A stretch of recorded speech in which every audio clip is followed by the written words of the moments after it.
Hello viewers, আসসালামু আলাইকুম। সবাই কেমন আছেন? আশা করি সবাই ভালো আছেন। আমার ৪র্থ নাম্বার ব্লগে আপনাদের সবাইকে স্বাগতম। তো আমার আজকের ব্লগটা হচ্ছে আমি একটা জায়গায় যাব, জায়গাটা কিশোরগঞ্জ। তো ভিউয়ার্স, আমরা আজকে যাচ্ছি কিশোরগঞ্জ ওয়াচ টাওয়ারে, যেটা মূলত ১০ তলা উঁচু, বুঝতেই তো পারতেছেন। তো আমি আজকে ট্রাই করব সেই ১০ তলায় উঠে আপনাদেরকে পুরা ভিউটা দেখানোর জন্য। আশা করি আপনাদেরও অনেক ভালো লাগবে। আর আজকে দিনের আবহাওয়া তেমন ভালো না, বৃষ্টি পড়তেছে। তো ভিউয়ার্স, চলুন কথা না বাড়িয়ে চলে যাই আমাদের মূল ভিডিওতে।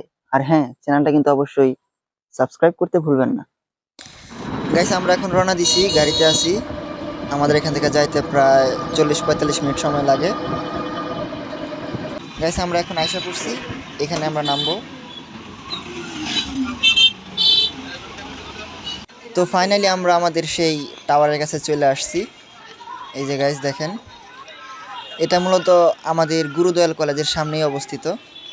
আমাদের কলেজের সামনেই, অনেকে হয়তো গুরুদয়াল কলেজ চিনেন। গাইস, এদিক দিয়ে বৃষ্টি হয়ে সব বাসায় এলাইছে দেখা যায়। গাইস, ভিডিওটা দয়া করে সবাই সম্পূর্ণটা দেখবেন। অ্যান্ড ভিডিওটা ভালো লাগলে লাইক, কমেন্ট অ্যান্ড সাবস্ক্রাইব করবেন। আশা করি ভিডিওটা ভালো লাগবে আর পাশে থাকবেন সব সময়। গাইস, এখানে দেখা যায় কতগুলা মেহমান বসে আছে।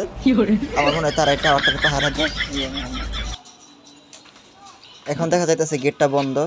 সকালবেলা দেখে মনে হয় গেট বন্ধ, তো বিকালবেলা মনে হয় গেট খুলবে। আমরা কিছুক্ষণ অপেক্ষা করব, গেট খুললে তারপর আমরা উপরে উঠব। গাইস দেখেন, টাওয়ারের নিচের থেকে কত সুন্দর দেখা যাইতেছে, উপরে উঠলে আরো সুন্দর দেখা যাবে। গাইস, এই যে ভিউটা দেখেন কত সুন্দর। ভিউয়ার্স, এগুলো হইতেছে আমাদের কলেজের দোকানপাট। আমাদের কলেজের স্টুডেন্টরা সবাই এখানে এসে খাওয়া দাওয়া করে। গাইস, ফাইনালি গেট খুলছে, তো আমরা এখন উপরে যাব। আপনারা আমাদের সঙ্গেই থাকুন, আমরা উঠতেছি উপরে। গাইস, ফাইনালি আমরা সেই ১০ তলার উপরে আছি এখন। গাইস, ভিউটা দেখেন